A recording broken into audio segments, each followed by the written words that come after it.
اعوذ باللہ من الشیطان الرجیم بسم اللہ الرحمن الرحیم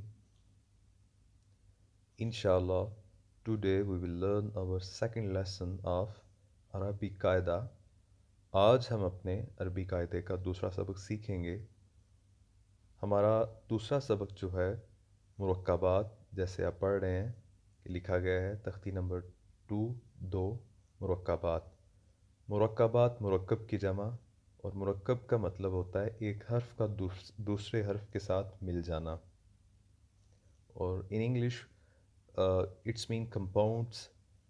سو اب ایک حرف جب دوسرے حرف کے ساتھ ملتا ہے، جیسے ہم نے اردو میں سیکھا ہے، اردو قاعدہ جب ہم سیکھتے ہیں تو ہمیں پتہ چلتا ہے کہ الف بے تے سے ہم نے جب سیکھا تو اس کو ہم نے پھر ان کو آپس میں ملایا، اور ملانے کے بعد ان کی شکلیں بنی، لفظ کی صورت میں ایک شکل اختیار کر گئے، اور اس کے بعد وہ لفظ جملوں میں چلا گیا اور پھر ایک جملہ اور ایک بات بن گئی. اسی طرح سے عربی قاعدے کی بھی یہی مثال ہے کہ عربی قاعدے میں بھی وہی کسی بھی لینگویج میں جو اس کے الفابیٹس ہوتے ہیں انہی سے مل کے آگے جو ورڈز بنتے ہیں، اور اس کے بعد پھر وہ سنٹینسز کی شکل اختیار کر جاتے ہیں. سو آج ہم یہ سیکنڈ لیسن سیکھیں گے. الف لام الف لام الف. یہ دیکھیں نیچے پہلے جو پیج میں تھوڑی سی آسانی کے لیے نیچے لکھ دی گئے ہیں ورڈز کہ یہ لام ہے اور یہ الف ہے. اب یہاں پہ لام کی شکل ایسی ہو گئی ہے. سو اس کی پریکٹس کے لیے آسان طریقہ یہ ہے کہ آپ بار بار ایک تو ویڈیو کو دیکھیں، دوسرا اگر آپ اپنے بچوں کو پڑھا رہے ہیں تو ان کو ایک کاپی پہ نوٹ بک پہ وہاں پہ پریکٹس کروائیں. جیسے آپ کو یاد ہوگا کہ ہم نے اردو سیکھتے وقت ہم سب نے ڈکٹیشن، آپ کو یاد ہوگا، املا. سو ورڈز وغیرہ کو لکھوانا کہ یہ ورڈز کو ایسے لکھو، ہمارے ٹیچرز نے ہمیں سکھایا. سو اس کی پریکٹس کرتے ہوئے بھی آپ ایسے بچوں کو سکھائیں، ان کے لیے آسانی ہو جائے گی. سو لام الف لام الف با الف لام الف لام لام الف لام حا لام الف با لام با کاف کاف کاف با کاف با. یہ اب کاف کی یہاں ایک شیپ انہوں نے ڈیفرنٹ کر دی ہے. سو یہ بھی کاف کی شیپ ہے. کاف الف کاف الف با کاف تا تا کاف ثا ثا نرمی کے ساتھ، جیسے ہم نے اپنے پچھلے سبق میں سیکھا. با تا ثا نون یا با الف نون الف تا الف یا الف ثا الف با سین یا سین نون سین تا سین ثا سین ثا جیم تا حا. اب اس کے بعد ہمارا نیکسٹ پیج آ جاتا ہے.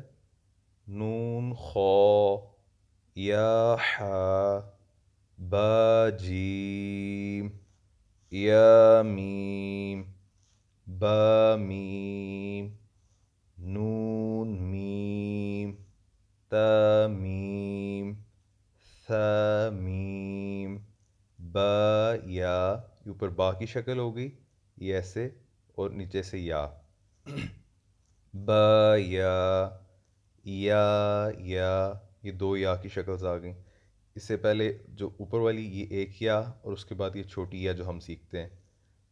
نون یا تا یا ثا یا نون با لام تا نون لام با یا لام یا تا لام ثا لام نون با نون با نون نون تا یا نون، یا تا نون، ثا نون، جیم حا خا حاثا خوابا جیم تا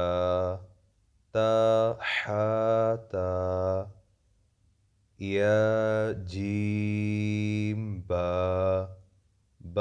خاتا. اب یہاں پر خا کی شکل جو ہے تھوڑی بدل گئی ہے. سو ہم اس میں کوئی سیکھنے کے لیے اسٹوڈنٹس کو تھوڑی ساری ایک پریشانی کا سامنا ہوتا ہے کہ یہ جیم کا نقطہ بھی نیچے ہوتا ہے اور یہ اس کو ہم با کو پڑھ رہے ہیں. سو اس کے لیے یہ شیپ کو فالو کریں کہ جیم تو یہاں پہ ایسے آ جاتی ہے لیکن یہاں پہ یہ با ہے. اس کو ایسے بنایا انہوں نے شکل میں، اور یہ با اس کے آگے خا، یہ خا کی شکل آ گئی ایسے یہ والی، یہ گرین، اور اس سے اوپر جو ہے یہ با کی شکل ہے. با خا تا تا. اب یہ ہا والی تا ہے، اس کا آگے ہم استعمال دیکھیں گے. یہ اس کو تا پڑھیں گے، تا ہا. اب ہا یہ جیسا ہم نے اپنے پچھلے سبق میں سیکھا کہ یہ کون سی والی ہا ہے جو سب سے جو نچلا ہمارا حصہ ہوتا ہے گلے کا، جو جسٹ کے قریب ہوتا ہے، وہاں سے جو نکلتی ہے جس کی ساؤنڈس. سو یہ اس کی ڈفرینٹ شیپس ہیں، ڈفرینٹ شکلیں ہیں. ایک یہ بھی وہی ہا ہے، یہ بھی وہی ہا ہے، اور یہ بھی وہی ہا ہے، پھر اس کے بعد یہ ہا. سو اس کو آپ نے تھوڑا انڈرسٹینڈ کرنا ہے، اس کی شکل کو ذہن میں رکھنا ہے. تا ہا با تا یا ہا تا ہا نون تا ہا یا ہا با ہا الف با ہا میم دال ذال جیم دال. اب یہ دال کی ایک اور شکل آ گئی ہے. سو اس شکل کو ذہن میں رکھیں کہ دال کی ایک یہ والی شکل بھی ہے. آپ بچوں سے ایسے کریں کہ جب آپ بچوں کو سکھا رہے ہوں تو اس سبق میں سے میں یہ اساتذہ سے گزارش کروں گا کہ ہر ایک ورڈ کی جو ڈفرینٹ، جس طرح ہم نے یہ ہا دیکھا، یہ ہا، پھر اس کے بعد یہ والا ہا، ان سب کی شکل آپ جو ہے ان کی جتنی بھی یہ فارمز ہیں ایک پیج پہ ڈرا کریں اور بچوں کو وہاں سے سکھائیں کہ یہ دیکھیں یہ ایک ہی شکل کی یہ ہا ہے، اس کو آپ بار بار دیکھ لو، اس کو آپ بار بار لکھو. پھر لکھنے کے بعد کیونکہ بچہ چھوٹا ہوتا ہے، وہ اگر کوئی بڑے سیکھ رہے ہیں تو وہ تو ذہن میں رکھ لیں گے، ان کے لیے آسانی ہوگی. لیکن بچوں کے لیے تھوڑا سا یہ مشکل ہو جائے گا. سو اس لحاظ سے بچوں کو ساتھ نوٹ بک رکھیں اور وہاں پہ ان کو ان چیزوں کی یہ جو اشکال ہیں، شکلیں ہیں، وہاں سے ان کو پریکٹس کروائیں. جیم دال خا ذال. اب دیکھیں دال کے بعد ذال کی جو شیپ ہے وہ بھی ویسے ہی ہو گئی ہے. اس کے بعد را. اب یہ را کی ایک شکل آ گئی ہے. پہلے ہم نے پڑھی تھی را کی سیدھی جو ہم نے فرسٹ لیسن میں پڑھی ہے. اب یہ ایک را کی آگے نئی شکل ہم نے دیکھ لی ہے جو کہ قرآن پاک میں، کیونکہ قرآن پاک میں مختلف طرح کی چھاپے ہوتے ہیں. چھاپوں سے مراد یعنی کہ ایک الگ انداز سے لکھا ہوتا ہے، ان کے لکھنے کا رائٹنگ سٹائل ایک ڈیفرنٹ ہوتا ہے. سو آتھرز نے پروردگار کی ذات تو جس طرح فرمان تو یہ سارے پروردگار کی ذات ہیں، لیکن یہاں پہ آتھر سے مراد جو میں لے رہا ہوں، ویسے اگر چلیں مطلب اس کو تھوڑی کنفلکٹ ہو جائے گی.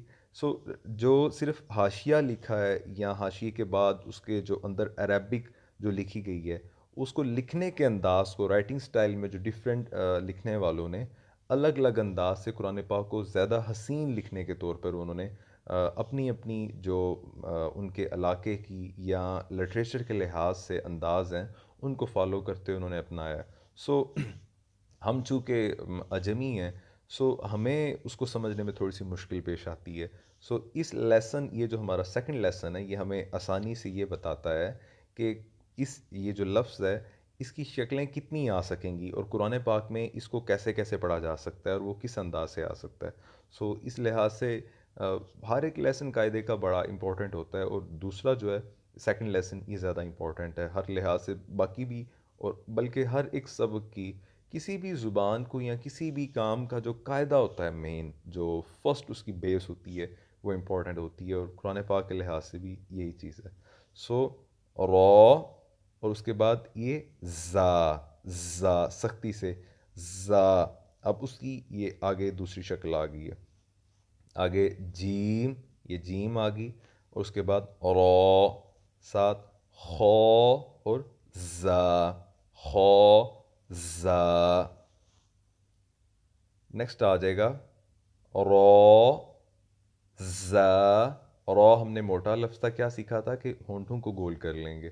سو یا را، تا زا، سین، شین، سین لام، شین لام، صاد، ضاد، طا، ظا، صاد با، طا با، ضاد الف، ظا الف، عین، غین، حمزہ، عین زا، غین را، صاد عین، ضاد غین، با عین دال. اب یہاں پر دیکھیں آئین کی ایک اور شکل ہمارے سامنے آ گئی ہے. سو اس کو بھی آپ نے ذہن میں رکھنا ہے. تا غین ذال. اب یہ حمزہ آ گئی ہے، نیچے لکھا ہوا ہے حمزہ بشکل الف، یہ الف کی شکل میں، لیکن اس کو ہم حمزہ پڑھیں گے، حمزہ. اب یہ یہاں پہ حمزہ بشکل واؤ، قرآن پاک میں اکثر جگہوں پہ ایسے لکھا ہوا آتا ہے. سو اس لیے حمزہ کی شکلیں ہم نے یہ تینوں دیکھ لیں کہ الف، واؤ اور یا، ان کے اوپر حمزہ ہوتی ہے، جن کو حمزہ ہی پڑھا جاتا ہے. واؤ، یا، اس کے بعد آگا جاتا ہے فا، قوف، واو، قوف، واو، فا، واو، فا، قوف، لام، قوف، فا، لام، یا، فا، میم، میم. یہ میم کی ایک اور شکل ہم نے دیکھ لی. حامیم، لام میم، تامیم، تامیم تا. الحمدللہ ہم نے یہ اپنا سیکنڈ لیسن بھی کمپلیٹ کر لیا ہے. سو اس کی بار بار پریکٹس کیجئے گا. ایک آپ لوگوں کے ذہن میں کچھ آتا ہوگا کہ حمزہ کی جب ایک شکل ہے تو پھر دوسری شکل کیسے آ گئی ہے. سو اس کی میں اس لیے سمجھا دیتا ہوں کہ یہ ایک ہی شکل کیوں نہیں استعمال کی گئی. جیسے ہم انگلش اگر آپ ذہن میں رکھتے ہیں تو ہر ایک انداز، اب آر ہے، اب آر کو لکھنے کا کسی کا کچھ انداز ہوتا ہے، پھر اگر تھوڑی جائننگ سٹائل میں چلا جائیں وہاں پہ ڈیفرنٹ ہو جاتا ہے. بی ہے، اس کو جو کیپٹل ہے، پھر اسمال ہے، اسمال کے کتنے انداز ہیں. سو اسی طرح سے ہر زبان میں یہ چیزیں ایک حسن ہوتی ہیں، اور پھر ہر ایک علاقے کے لحاظ سے بھی ہوتا ہے کہ وہ اس زبان کو، اس لفظ کو کئی دفعہ اس کا مطلب بھی اور لکھنے کا سٹائل بھی الگ ہوتا ہے. اسی طرح سے عربی کے لحاظ سے اپنا جو اچھے انداز سے وہاں کا جو لہجہ ہے اس لحاظ سے کچھ لفظ ایسے بھی آتے ہیں جن کے بارے میں کہا جاتا ہے کہ اگر ان کا مطلب نہیں ہے، یا اگر ان کو پڑھا نہیں جاتا تو یہ موجود کیوں ہیں، وہاں پہ لکھے کیوں گئے ہیں. سو اس کا بھی جواب میرے ذہن میں کبھی کبھی اٹھتا تھا. سو اس کو جب ریسرچ میں گئے تو یہ جواب ملا. جیسے ہم انگلش میں بہت سارے ورڈز ہوتے ہیں جن کو ہم سائلنٹ کر جاتے ہیں، لیکن ان کے اسپیلنگس ہم نے لکھے ہوتے ہیں. سو اسی طرح سے عربک کا بھی یہ اصول ہے کہ جب لکھنے میں آتے ہیں تو ورڈز پورے آتے ہیں، لیکن پڑھنے میں ان کی ادائیگی شارٹ سی ہوتی ہے. سو انشاءاللہ امید ہے کہ آپ کو سیکنڈ لیسن کی بھی سمجھ آ گئی ہوگی.